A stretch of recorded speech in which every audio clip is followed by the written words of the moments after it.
Okay, I'm generally pretty loud. I'm a former elementary school teacher, so if I walk away from this, that's maybe why. But if you can't hear me, let me know. Okay, quickly. This used to be 2 sessions. It is now 1 session. So we are going to move lickety-split, okay? I'm gonna ask that we don't get into a lot of side discussions if possible. Obviously, you're going to have questions, but let's try to keep them brief so we can try and get through everything. I did order it, so the most important stuff is first, and so if we don't get to the end, it'll be okay. Okay. So I do have business cards. I left them at home. So it's good that I have this sheet, and this is all of my contact info. I prefer email to phone calls only because if it's an email, you can read it later and refer to it, and you don't have to make notes. So, plus I'm not always available to answer the phone. So if you call me, leave me a message, I'll call you back. But shooting me an email is 9 times out of 10 a better idea. Okay, here's some other contact information that you might need for what we're talking about today. All the links are clickable, and this is going to be on the region website. So you'll be able to download the PowerPoint and click on any of the links, which will be helpful, and you can also tell the people in your club that. Okay, agenda. We're going to run through treasurer duties and best practices, paying dues. I assume you'll all want to talk about that. Federal and state taxes, licenses and other fees, and then insurance. And let's go right into treasurer duties and best practices. Okay. So, where can you find your list of treasurer duties, what you think you need to do? There is club treasurer guidelines on the SIA website. There's a calendar and a checklist, so you can look at that. You can also find them in your club documents. A lot of times those are going to tell you what you need to do, especially policies and procedures. If those are written down for your club, you do need to follow them. You might have standing rules or some succession planning documents. Raise your hand if your club has a binder or a succession planning document for treasurer. Something that gets handed off. Okay, that's a really helpful thing to have because it is a pretty in-depth job with a lot of actual, real legal responsibilities. So making sure that things happen as they're supposed to. If you don't have one, you should probably think about developing one. My club has one, and we're happy to share that with any club who wants it, to use it as a jumping off point. You just email me and I can send that to you. And obviously you would need to change it and tailor it to your needs, but why reinvent the wheel? So, okay, big picture. These are the things that you need to be doing in your duties as treasurer. So we're going to start with bank signature cards. Okay, so at the beginning of a club year, your officers change. You'll have a new president, more than likely, secretary, treasurer. So you'll need to change who can sign on your bank account. In order to do that, generally, and your bank may tell you different, but you'll need a letter stating who is coming off the account and who is going on. Please use legal names because they're going to be checking IDs more than likely, and if the ID doesn't match, it's not going to happen. You may also bring in minutes of the meeting with the election results. Sometimes they need to see those. So, also, if you're going into a new bank, they may require your bylaws, or there are various other documents. I just opened a new bank account for the region, and they needed some Secretary of State stuff, and so make sure that when you go in, you ask them what you need, so you don't have to go in 8 times like I did. Okay, let's talk about check signing.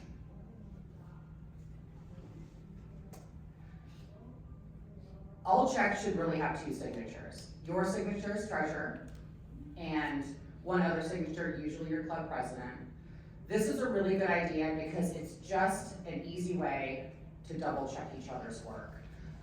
There have been times when last biennium, I have to send the governor the checks and there was one I didn't sign. It just flew right by me. Good, because then she sent it back to me, I signed it, and I can send it on. But if we didn't have that double signature, it would have gone out unsigned, and then what are you gonna do then? So, these could be your signers. It's usually a board member.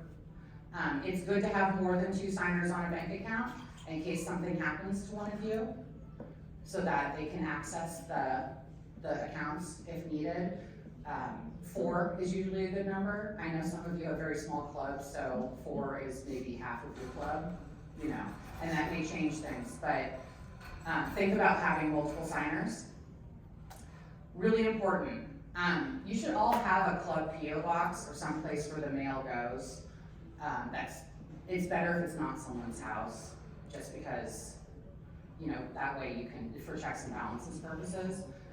The person who has access to the PO box shouldn't be signing the checks.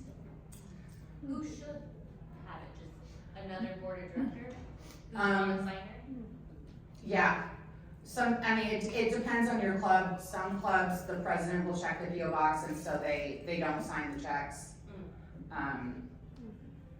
But it's good to keep it separate, only because if someone's a signer and has access, they can open that PO box and some letter comes with a canceled check for $25,000 that they can take it and shred it, and then there's no documentation of that. So it's just a good idea. Really important, if you have a signer on your bank account and they resign their position or resign the club, you need to go and remove them immediately.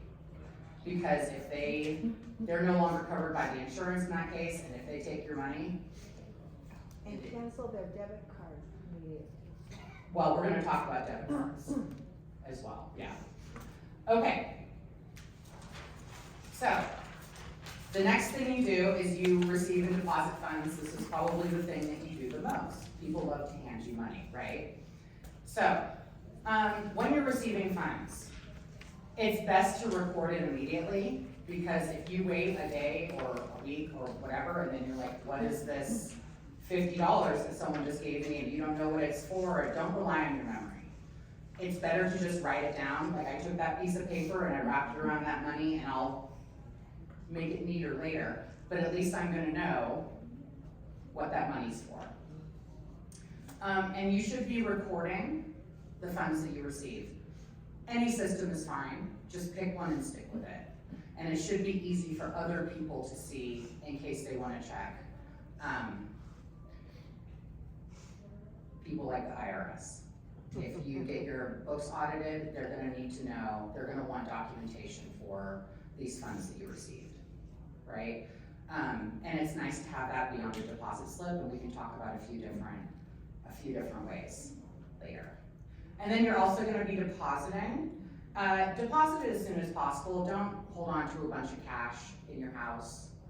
If it goes, if it goes missing, then you're on the hook for that. So it's better to get that in as quickly as possible. And if there is a fundraiser that you have, those funds should come to you as treasurer as soon as possible as well, so that you can get them recorded and deposited. Are there questions? Okay, counting money. You should count it the same day you receive it. I personally, when I count money, I separate out cash, check, and credit, and have totals for each of those and then a grand total. Because it's if you have all that written out, it's easier for counting. If you have double counters, then they can agree in all those places. And if there's a mistake, it's easier to find where the mistake is. So, like I said, you should have 2 people counting the money. Doesn't really matter who, but you should have 2 people counting, and you should probably have them sign it or initial it or something. Record the information, like I said, and both of you sign it. And then obviously you're one of the counters. Don't forget to separate out the start funds. So if you have a fundraiser, you obviously need to have money to begin with so you can get change and such. Make sure that that is accounted for separately when you're doing your deposit, so it doesn't accidentally get put in with the income proceeds, because you're gonna show it coming out, you need to show it coming back in. Okay. A lot of this stuff is, it's common sense, but it has to be said anyhow. Okay, don't leave cash lying around. It's not a good idea. If you have to relocate, just take it with you. You're gonna be carrying a bunch of stuff as treasurer anyhow, what's one more thing, right? So, carry it with you. If you have a cash box and you're at a fundraiser and you have to turn around, close it and put your hand on top. Make sure no one can open it and slip out at once, you know? It's just an easy way to make sure that you have control of the money. After the counters are counting, it's a good idea if one takes the money and the other takes the record, or at least a copy of the record. Because if one person has the money and the record, they can go change it pretty easily, and then, you know, it's very easy to lose funds to fraud or theft. Try to not let it happen to you.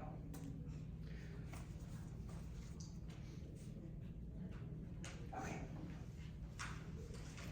Oh, 15 minutes, we're doing okay. Okay. So the next thing you're gonna do is you're going to be paying bills, right? You write checks to people. You need to look at the budget, and we're gonna talk about budgeting a little later, but you need to review the budget before you write the checks, because the check should never exceed the budgeted amount, unless the club has voted and approved it. That's the point of having a budget. You shouldn't be going over budget. If you need to, you need to get the budget changed, and you need to do that through an open process with your club.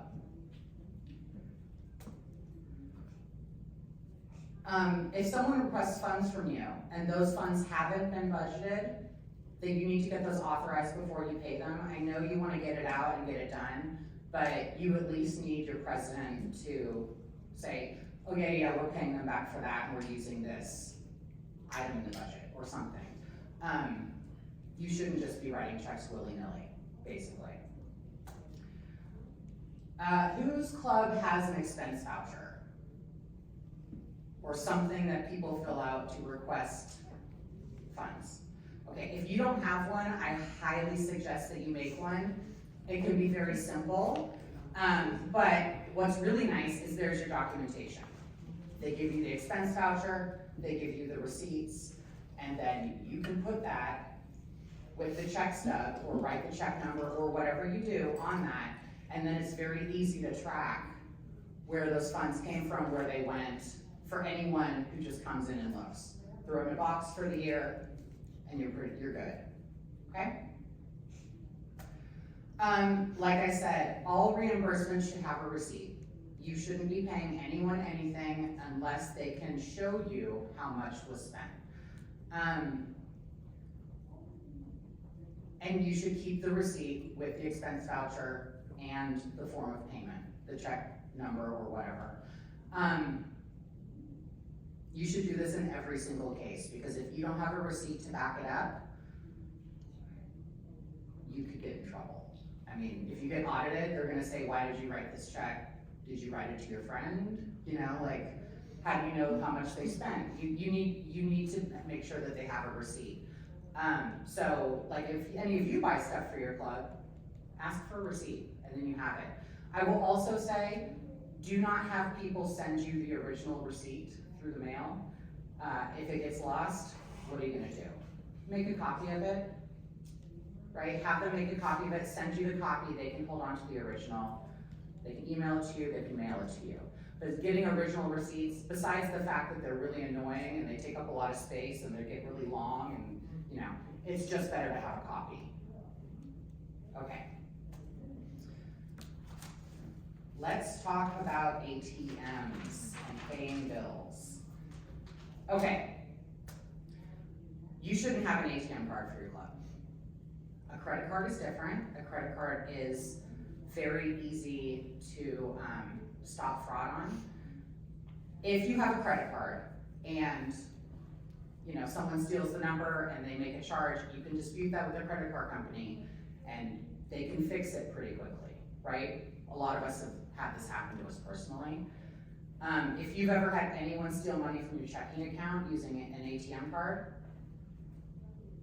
it takes months to get that money back if you get it back at all. It's a lot more difficult to get back cash funds. So I wouldn't have an ATM card at all if I were you. It just makes it too easy to steal the money. If you must have an ATM card, ask for one that is not a check card. So it shouldn't have that Visa or MasterCard symbol because then it can't be used online, right? Then you're only using it to pull money out of the bank. But honestly, if you have an ATM card and you go and you pull cash out of the bank, you have the receipt, but I don't know, like you could pull out, it's a lot easier to show things if you write a check for cash, for example, than if you use an ATM card as far as accounting goes. Does this make sense? Yes. Okay. Basically, you're just trying to prevent fraud. That's half of your job. So, okay, some of you may use online bill pay if you have a credit card. That's fine. But you need to have the backup documentation you would have for writing a check. So, I know my club, we pay someone online to provide a service for us once a month.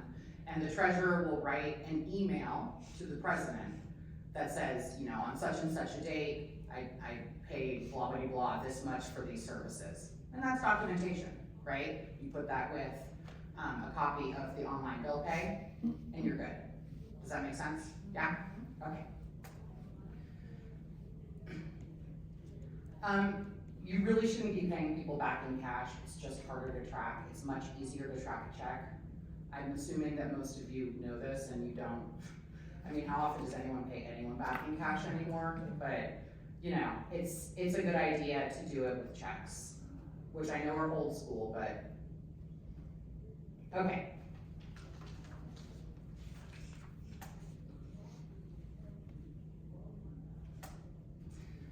We're gonna move on to reconciling the bank accounts. Okay, you should be reconciling your bank accounts every single month. You should do it within a few days of the bank statement arriving. Do not wait weeks or months. And the reason for this is because if there's a discrepancy, you need to tell the bank immediately, because if you wait too long, they may not be willing to correct the mistake.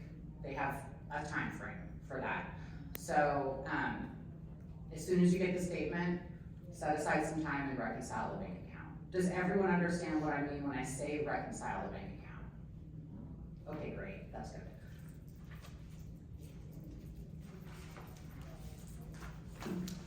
When you are reconciling the bank account, you need to keep the bank statement. I personally keep a paper copy and I keep an electronic copy of it in case something happens. They usually have a picture of the canceled checks on the statement, right? So if you have the statement, you usually have the canceled check. And I keep all of the reconciliations with their corresponding statements. I have a binder for the year, split up by account, and reconciliation, statement. Just put them all in a row. And then at the end of the year, you can take them out of that binder and rubber band them together and put them in a box and send them on their way. But you need to keep the statement with the bank reconciliation. It's a good idea. Makes it much easier for people to find things. Okay. So are you discouraging having just an electronic file where you copy the statements and keep them that way? I mean, if you only have the electronic file and you are sure that it won't get lost, like don't keep it on the computer, right? Keep it in a cloud, at least, because computers crash and things go away. isn't it? Yeah, I'm a treasurer, I like paper. Uh-huh. I keep a paper copy of pretty much everything.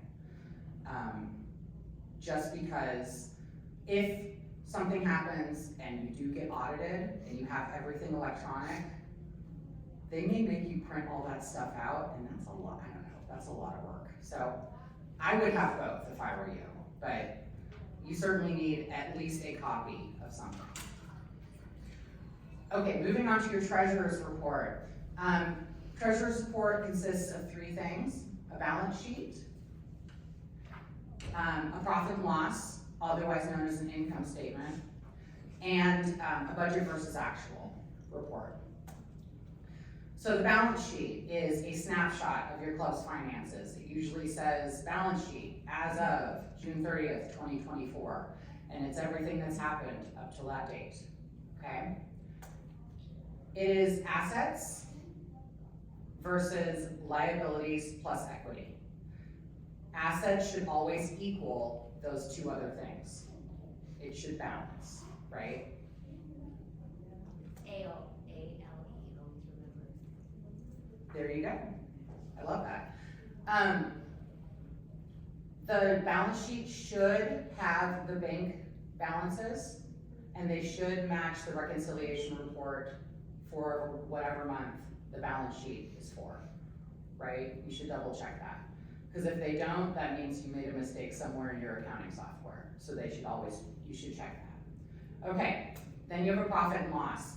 This is just deposits and disbursements. Shows everything that came in and everything that came out, and then it'll give you a net income at the end. Whether that be positive or negative. Depends on the month. There's also a budget versus actual, and this will show you how much is budgeted and then actual income and expenses to put versus the budget, so you can see how much is left. This is a good thing to show, because when people may come up to you and say, how much is left in my budget? You can go, well, here's your budget versus actual. Hate yourself. No one ever does, but you could say that. Okay. Are there questions about these different reports? Everyone should be fairly familiar with them. Okay, not only do you have to make these reports, you have to share these reports. Part of your job is to be transparent. Everyone in your club should have access to the club's finances at any given time. It's not private information, right? You may also, if you are trying to get a grant, the granting organization may want to see your income statements as well, and that's fine, okay? So balance sheets and profit and loss should be shared at the monthly business meeting. You should be having a business meeting every single month with your club. If you're not, that's something you need to talk to your president about. But these things should be shared every month, so everyone can see where you're at. The only time I would say this is not true is possibly in July, only because we all know it takes a little bit of time to close the books from the previous year. And so if you share a July statement, it's probably not going to be accurate. So I know my club, they'll share July and August, both in August. So that would be the only time I would say. Or you could share July, but then you're going to have to tell them how it changed, right? So sometimes it's better to just wait a month until everyone gets in their expense reports and you can pay them. Okay. You should also be sharing the budget versus actual, but you don't need to do this every month. It's a little bit more of a bear. So at least quarterly is a good idea, just so people can kind of see where you're at. Most important, everyone needs to be aware of the club finances, whether they want to be or not, okay? Okay, now that we've talked about all this, we're gonna talk accounting systems. This is totally up to you and your club. I'm gonna give you a couple of suggestions, but it really depends on the needs of your club, usually based on how big your club is. So you can use QuickBooks. That's what I've always used. You can use QuickBooks Online, you can use QuickBooks Desktop. It doesn't matter. The pros of this, it makes the reports for you. You plug all that stuff in and then you say, profit and loss, and bam, it brings it up. It's lovely. It can be a little intimidating. There's a lot of tips and tricks to it.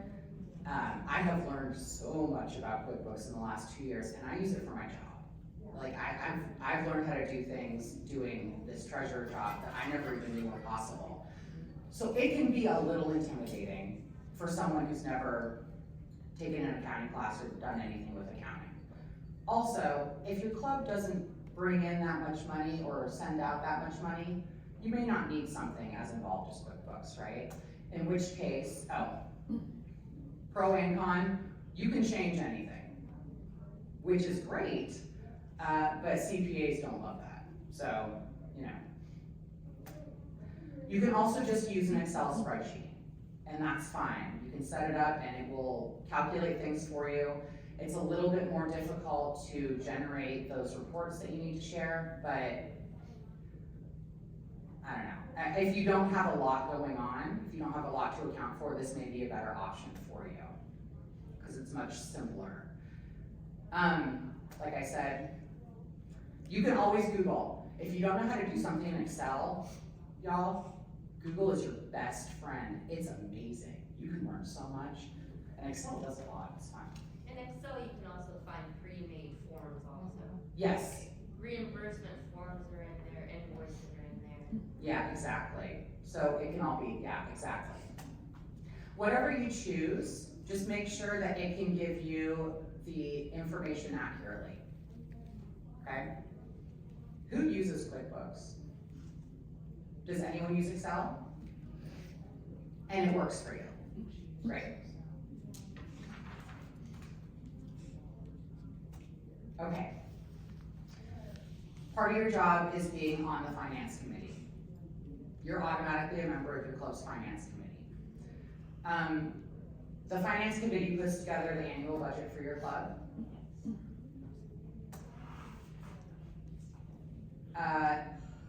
Okay, let's talk budgeting real quick. I know that it used to be sometimes a couple of ladies would get together over coffee and they'd make a budget in 20 minutes and say, this is how much money we have and this is how we're gonna spend it. Don't do that. You should actually have a committee that meets, looks at prior year expenditures and income, and decides on a budget for your club for the club year. Club year is July 1st through June 30th. Everyone knows that, correct? Okay. The budget also needs to be submitted to the board and the membership for approval. You can't just decide how you're gonna spend your money without everyone agreeing. And then at the year end, the finance committee will also review actual income and expenses. You'll take a look at the books and we're gonna talk about that here in a minute. Okay, creating a budget. SIA has a sample club budget. If you don't currently do a budget, this is probably a good place to start. I say start because you're probably going to want to tweak it to your own needs. But if you don't already have a budget form, my club uses Excel. It's fine. You can use it year over year and just change the numbers. It's pretty simple. But if you don't have anything, you can start here.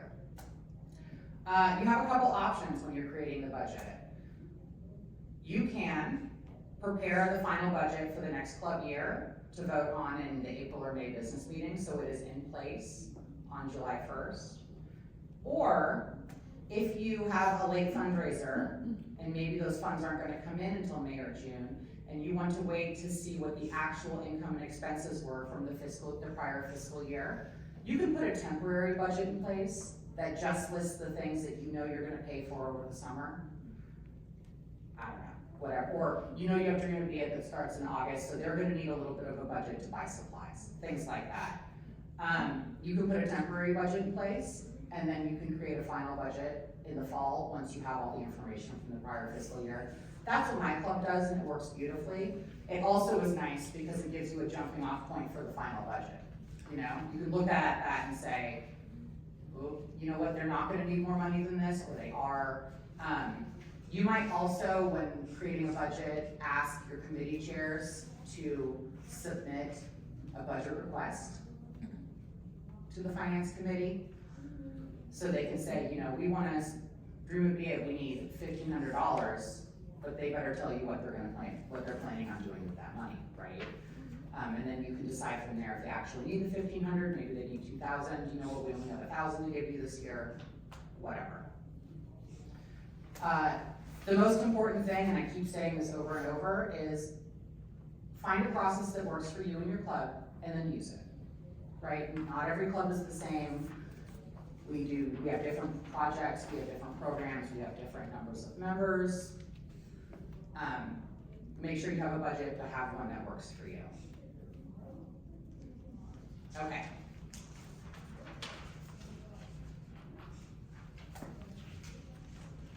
You can't pay expenses unless there's a budget voted on by the membership in place. This means on July 1st, you need to have some kind of budget in place so that you can start paying people back. Like we said before, expenditures should not exceed the budget. If it's going to, you need to have some kind of justification for that. You need to let your club know they need to vote on it. And then you need to change the actual budget to reflect that. As well as changing your budget in your accounting software to reflect any change. So your budget versus actual isn't thrown off. I will say this, when you're creating a budget, it's a good idea to have two versions of it.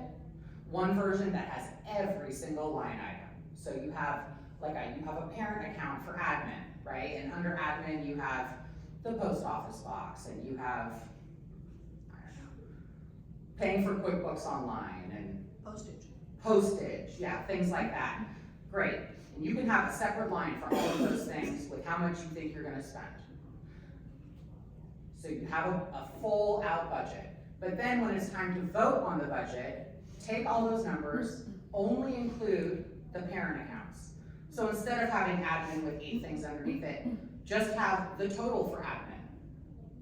And have that be the budget that gets voted on, because then if you have set aside $50 for postage and you've set aside, I don't know, $200 for QuickBooks Online or whatever, and the price of QuickBooks Online goes up, you can take some of that postage money because you only voted on the line for admin. So you can move things around within that parent account. Does that make sense? It gives you a little more wiggle room, which is nice, because otherwise you're gonna be going to your membership every month and saying, I need more money for postage. That's a lot of work, so. Like I said, it can be changed to move around, but it does have to be voted on by the membership. Any change that you make to whatever version of the budget was voted on originally. Okay, so you'll want to audit your treasurer's books after the close of the fiscal year. I use the word audit. Technically, an audit is, that's a term everyone uses, but it actually means something very specific. When I say audit, I mean review, right? You're reviewing your treasurer's books. You don't need to call in some crazy firm and spend $1,000 to have them do an actual audit. You guys can just get together, have a little audit committee, and review the treasurer's books. There is a form on the SIA website that you can use, and obviously it's gonna have parts that you aren't going to need, and you can just write NA next to them, but why reinvent the wheel? Use what you already have. Check your club bylaws to see who should serve on the audit committee. Usually there's a former treasurer, usually there's a member of the finance committee, whichever treasurer's books are being reviewed should attend in case there are questions, you know. They should also be done pretty close to the end, after the end of the fiscal year, so that there's not time to make a lot of changes or anything. So wait until everything is done and closed, and then go ahead and form that meeting. And then if you make your audit report, everyone agrees, you've looked at everything, put it with the books that were reviewed, make another copy and put it with the current fiscal year books. The reason for that is you're gonna wanna have an opening balance and a closing balance for the year. And it's a lot easier to find your opening balance matching your closing balance for the prior year if you have that information with your treasurer books. So just put a copy in both places. It's going to give you the information you need the next time you do this. Am I doing on time? I'm not doing well on time, this is really bad. Okay, I'm going to move really fast. You need to keep records, you need to keep them for 7 years. Okay? Here's a copy of all the things that you need. We're gonna talk about taxes in a minute. This is from the SIA website. It's a good idea to read it. It tells you about all of these things. I'm gonna run right through this, actually, because it's less important. You all need to have an employee identification number. Every club should have their own EIN. Okay? Separate from SIA? Yes? Okay. You need to have a letter from the IRS proving your tax exempt status. It should list your EIN. People may ask you for this information, and it's a good idea you have it. You can just show them a copy of the letter and keep it moving. Okay? Some clubs can incorporate. SIA doesn't help with this. I don't help with this. I don't understand that. So if you need to do that, you need to consult an attorney. Yeah. Just a statement about the second part. SIA does help to get that IRS letter, Yes. and you must have it before you can really start doing club business. Yes. Yeah, we're gonna talk about taxes and all of that, but that's the first step. I'm gonna skip this part. It's less important. Just because your job is less about soliciting donations and more about just taking the money from it, right? I will say, don't be specific when asking for donations, because if you say, we're taking donations towards our Live Your Dream program, the money that you get has to go towards that. It's better just to say, our donation is going to be used to help women and girls. The end. Okay. You may have to issue a receipt. You can claim a tax deduction for $250 or more. You are not required to give the receipt. They, as the donor, have to ask for it, okay? So don't feel like you have to give everyone a receipt, but if they ask for it, you need to give them something in writing that acknowledges the donation.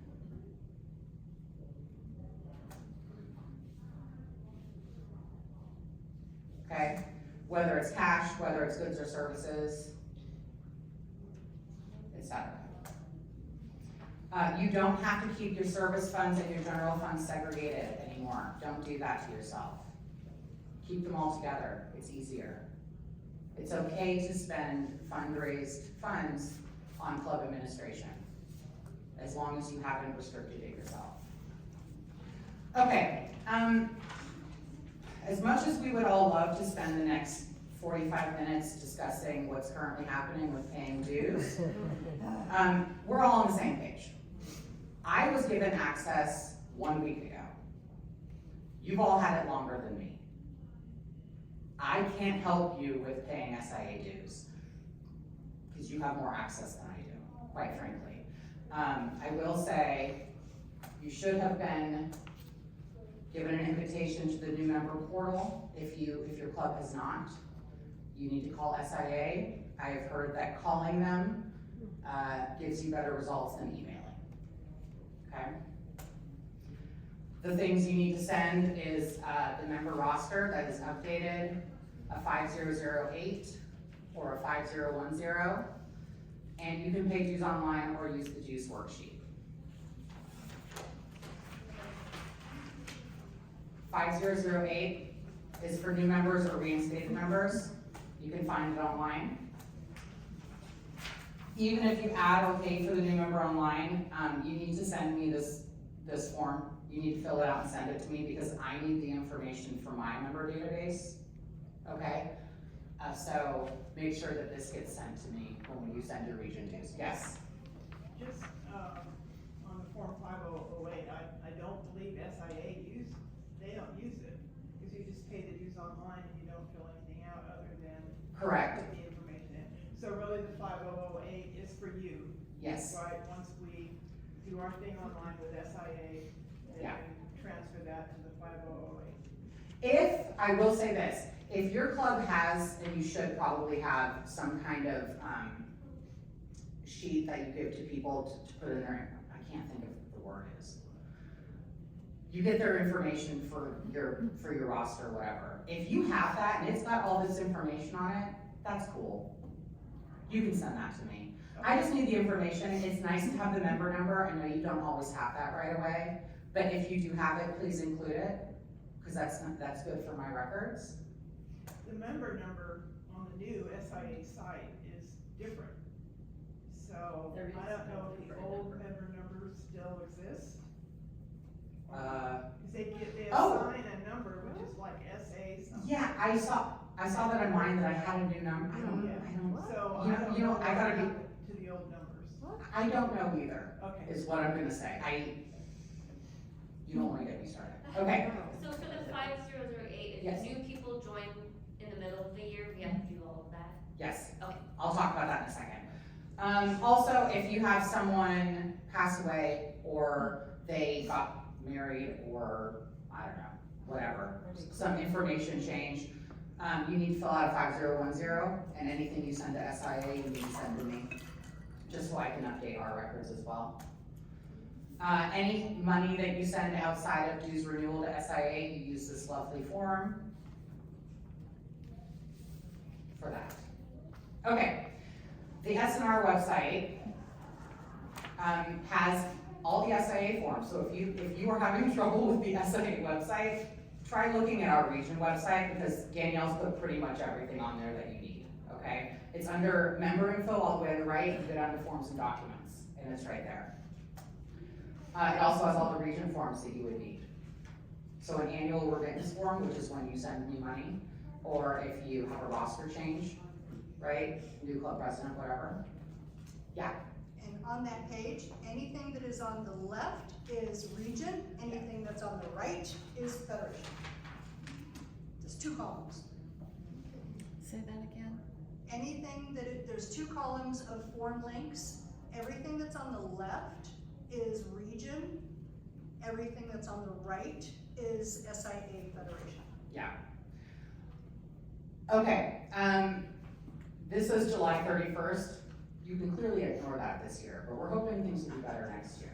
If you haven't sent me your dues yet, and it's because you're having trouble with SIA, you don't have to send me the roster from SIA. If you have an internal club roster, you can send that to me, that's fine. But make sure that you send me a remittance form, an updated roster that has numbers that match the remittance form with new members, renewing members, reinstated members. It needs to have a check made out to Sierra Nevada region. Please do not write SNR. Sometimes the tellers are a little persnickety about that.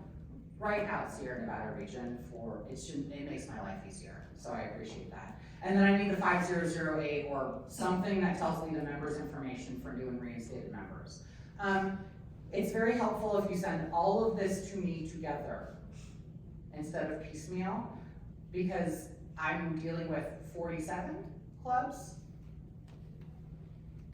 You don't wanna see what my Soroptimist desk looks like. So it's a lot easier for me if everything's together. If you're getting a check sent directly from the bank, that's fine. You can email me everything else and just make a note that says the check is coming. I'll put it aside and wait for the check. If your club has a thing where the treasurer writes the check, but you have the membership person fill out all these forms, it would be great if you could get together and send them all together rather than sending them to me separately, because I have to then put them aside and wait. It just makes my life very difficult if you don't send everything together as much as it's possible. This is the form, the remittance form. Dues are $25 per member. We don't prorate dues like SIA. All year long. If someone gets added in October, you have to pay me. If someone gets added in March, you have to pay me. A lot of times I will get the renewal dues at the beginning of the year, and there are people that are not listed as new members who were added in October that I never got paid for, and I can see where that happens, and I will slap your hand, okay? We need the money, the region needs the money to conduct business, so you need to tell us when a new member is added, and you need to send us the $25. Like I said, remittance form, a check, and 5008. If you're doing it outside the renewal period, I don't need a full roster. That's just a lot of paper, extra paper, I don't need it. I only need the roster at the beginning of the club year. Okay, we're gonna roll through taxes awfully quickly. Taxes are due November 15th. Taxes are due November 15th. That means they have to be postmarked on November 15th, okay? Not whenever you want to, November 15th. When are they due? November 15th. There are federal and state forms. The federal form, you're either gonna do a 990, a 990 EZ, or a 990N. I'll talk about each one of those really quickly. For California, there's many forms. For Nevada, there's a few. California loves a form. Okay, you have three options for your federal income taxes. You fill out the regular 990 if you have $200,000 or more in gross receipts. That's not the majority of our clubs. Some clubs have a fair amount of money, but most of you are going to be using the EZ form.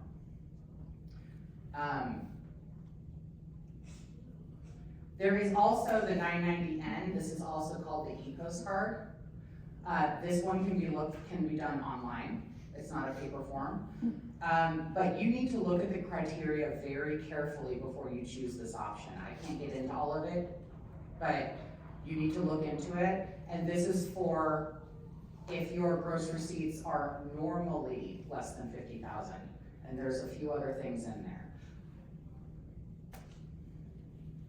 If you don't file your taxes, you will lose your tax exempt status. If you don't file 3 years in a row, you will lose your tax exempt status. Don't let it happen.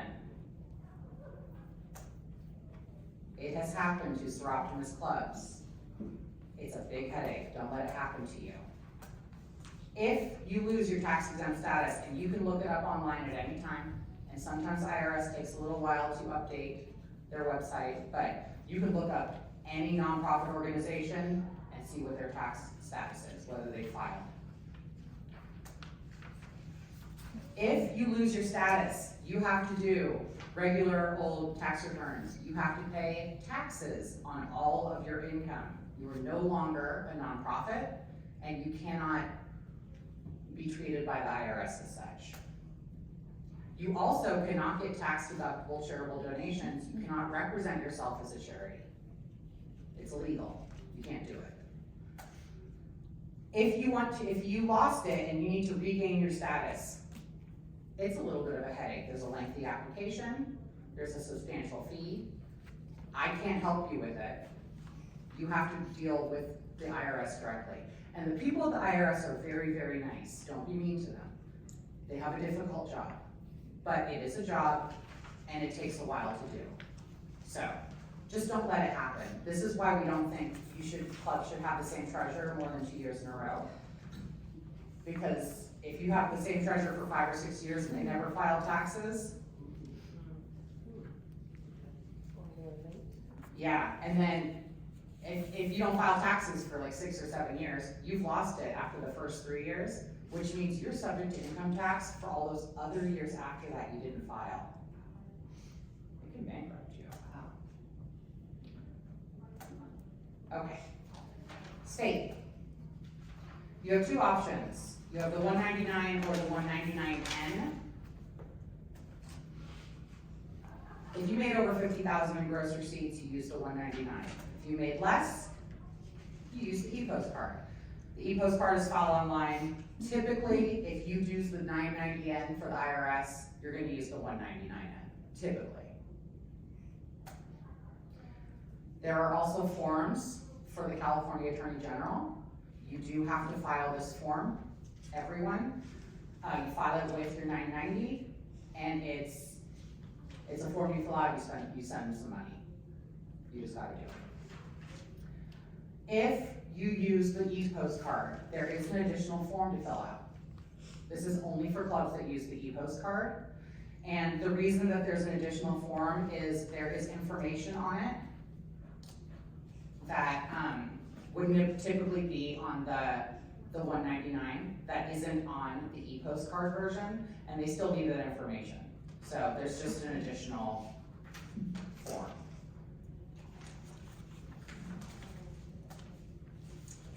If you conduct raffles, there are 2 forms in California you have to fill out. There's 1 in Nevada.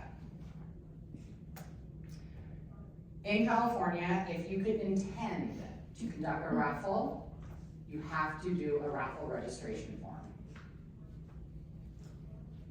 If you aren't sure if you're gonna do a raffle, but you typically do, go ahead and do the form. It's easier. Applications for 2025 are accepted starting October 1st. They did change to a calendar year last year, so it's now in a calendar year status. It's not the same as club year. It's $30. Like I said, it's calendar year. If you file the CTNRP1, saying you're gonna do a raffle, you also must file the CTNRP2, which is the nonprofit raffle report. Even if you didn't conduct any raffles, you still have to file this form. If you don't, they're gonna say, excuse me, we got the first form, where's the second form? You gotta do it. It's due by February 1st of the following year. For Nevada, Nevada's lovely. There is a form, you click the link, you fill out the form online, you email it to them, they email you back and they say, you're good to go. There are 2 different forms. One is for distributions less than 100,000. One is for distributions more than 100,000. If your club is giving away raffle prizes in excess of $100,000, I want to know what, I want to join your raffle. That's what I want to do. So this isn't gonna be any of you, right? If you do submit it once annually, do it at least 30 days before the first raffle you hold. There are also Secretary of State filings. California and Nevada, which there are 2 different forms in Nevada, either the CSRS or the CRSRSX. Okay, this form you only fill in if your club is incorporated. If your club's not incorporated, you don't need to do this form. It's due every 2 years. There is a fee, $20. You can file it online. Is anyone's club here incorporated? I don't know how we find out. Well, first of all, I think it would say Inc. at the end of your name. But you can probably look it up with the Secretary of State. Yeah. Okay, thank you. Yeah, and very few clubs are incorporated. In Nevada, you do have, if you're a charitable organization, you do have to register with the Nevada Secretary of State before you can solicit charitable contributions. You file the CSRS, right? If you think you're exempt, according to Section 15 of Assembly Bill 50, you can look into that. If you think you're exempt, read it, determine if you are. If you're not exempt, it's the CSRS. You file it annually, it's $50. If you are exempt, then you fill out the CSRSX.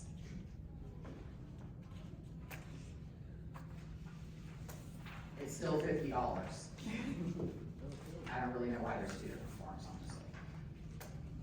Okay, you're also gonna have to pay sales tax in some cases. In California, that's the CDTFA. In Nevada, it's the Department of Taxation. For the CDTFA, if you sell anything for a profit in California, you must pay sales tax. It's paid quarterly, you pay it right online. Even if you do not make any sales in a particular quarter, you still have to file it as zero. So that's something you still have to do if you're selling anything for a profit. For Nevada, yes, go ahead. You keep saying for a profit, but Yes, what does that mean exactly? if you buy something for $5 and you sell it for $5, you didn't make a profit.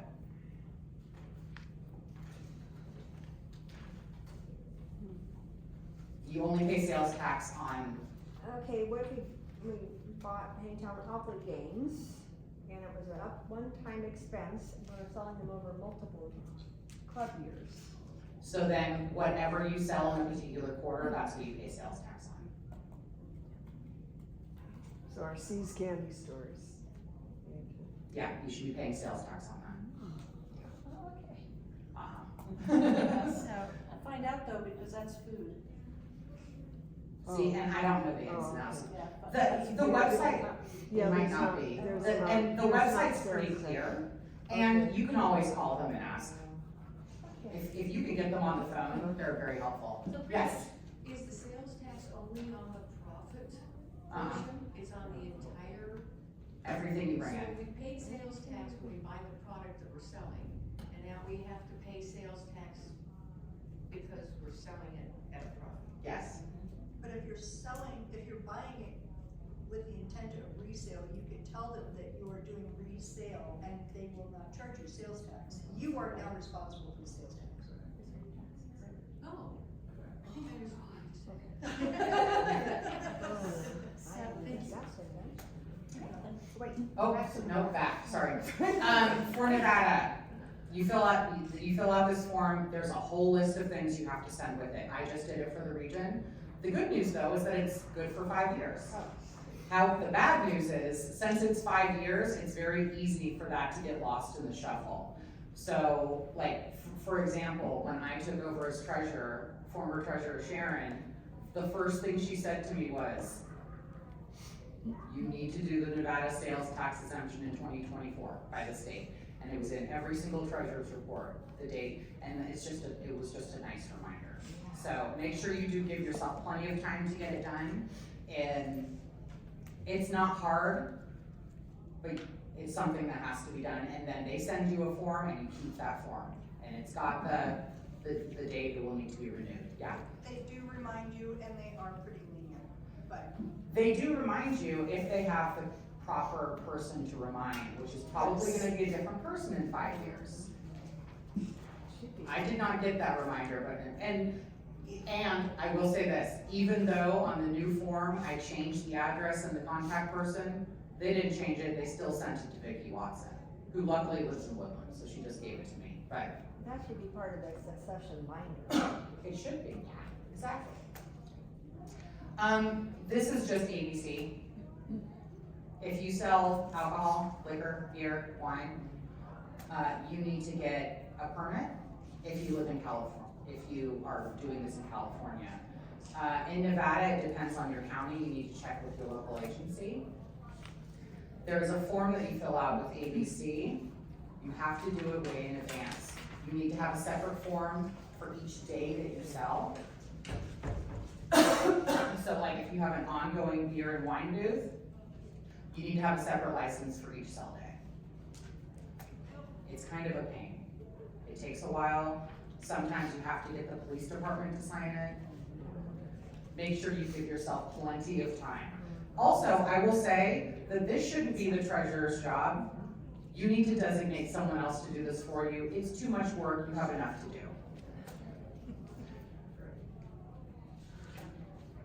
Here's all the websites that we talked about. Again. Okay. Oh jeez. We're almost, you know what, actually we're doing pretty well, y'all. I think we might get through it. Okay. SIA has an insurance handbook. Have someone from from your club, download it from the SIA website, and read it. Don't do it yourself, make someone else do it, you have too much to do. Have an insurance czar, it's fine. Excuse me.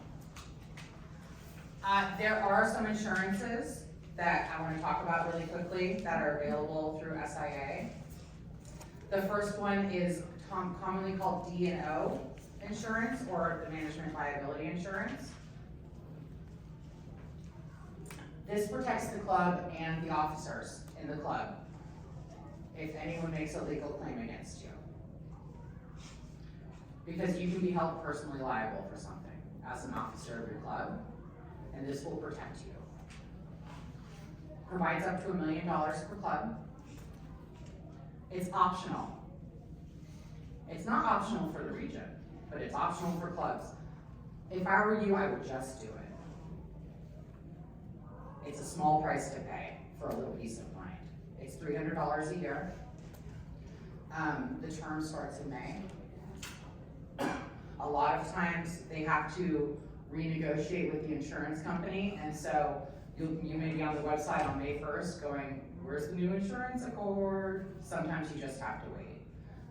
But check it around the 1st of May and renew it as soon as it is available. It must be renewed annually, and there is the insurance contact, which is right on the form that you can get on the SIA website.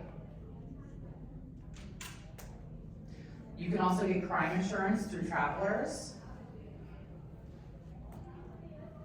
It's another form of protection. Sorry, I'm coughing. Do you have an estimate of cost, or does it depend on your assets? You know what, I don't think it does.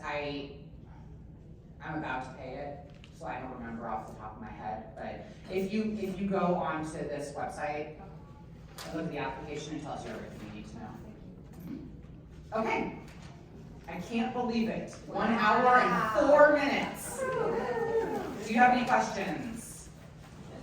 Oh, yes, Bernie. I'm interested in the handling of money. I was not able to get it on the phone, and I did not hear. When you receive money in, does it go to the secretary and then the treasurer? It doesn't need to, no, it can just come directly to the treasurer. Yes, it can just come directly to the treasurer. It doesn't need to go through the secretary. But it's a good idea to have someone else there counting money. Yes? Going back to the taxes, it said keep things for 7 years. Yes. Is that a Soroptimist rule? Nope. Because the IRS says. It's an IRS. What do they say now? Do they change it? There's some things that are permanent, yeah, that you keep forever. Then follow what the IRS says. Yeah. Don't we all? You should see my house. Yeah, if look on the IRS website, do you happen to know what they think should be permanent? I think it's the bank statements and any like payroll stuff. Okay. That's a lot of paper, but if that's what they say, that's what they say. We're gonna try and go digital. That, you know what, maybe you keep paper records for 7 years and then turn it all into digital files. That might be a good way to handle it, yeah. Any other questions? Thank you. Okay. I really didn't think I was gonna